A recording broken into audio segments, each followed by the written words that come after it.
ನಮಸ್ಕಾರ. ನಾವು ಸಿಂಧೂರ ಏಕೆ ಹಚ್ಚುತ್ತೇವೆ ಮತ್ತು ಅದರ ವೈಶಿಷ್ಟ್ಯತೆ ಏನು? ಬನ್ನಿ ತಿಳಿಯೋಣ. ಗಣೇಶನು ಕೇಳಿದ, ಮಹಾದೇವ, ಜನರು ಸಿಂಧೂರವನ್ನು ಏಕೆ ಧರಿಸುತ್ತಾರೆ? ಮಹಾದೇವನು ಉತ್ತರಿಸಿದ, ಈ ಸಿಂಧೂರವು ಎಲ್ಲರಿಗೂ ನೆನಪಿಸುತ್ತದೆ ಶಕ್ತಿ, ಪ್ರೀತಿ ಮತ್ತು ಜೀವನ ಎಲ್ಲವೂ ನಿನ್ನ ತಾಯಿ ಪಾರ್ವತಿ ಮಾತೆಯಿಂದ ಬರುತ್ತದೆ. ಆದ್ದರಿಂದ ಪ್ರತಿದಿನ ಸಿಂಧೂರವನ್ನು ಧರಿಸುತ್ತಾರೆ.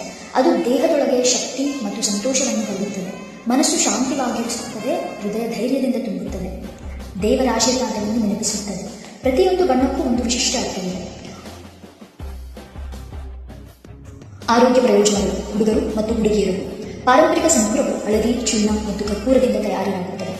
ಮೆದುಳಿಗೆ ರಕ್ತ ಪ್ರವಾಹವನ್ನು ಹೆಚ್ಚಿಸುತ್ತದೆ, ಏಕಾಗ್ರತೆಯನ್ನು ಹೆಚ್ಚಿಸುತ್ತದೆ, ಒತ್ತಡವನ್ನು ಕಡಿಮೆ ಮಾಡುತ್ತದೆ, ತಲೆ ತಂಪಾಗಿಸುತ್ತದೆ, ಶಕ್ತಿಯನ್ನು ಸಮತೋಲನಗೊಳಿಸುತ್ತದೆ, ಮನಸ್ಸಿಗೆ ಶಾಂತಿ ಕೊಡುತ್ತದೆ.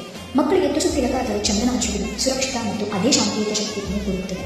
ನಾವು ಸಿಂಧೂರ ಅಥವಾ ತಿಲಕ ಹಚ್ಚುವಾಗ ಅದು ಕೇವಲ ಬಣ್ಣವಲ್ಲ, ಅದು ಶಕ್ತಿ, ಶಾಂತಿ ಮತ್ತು ಪ್ರೀತಿ.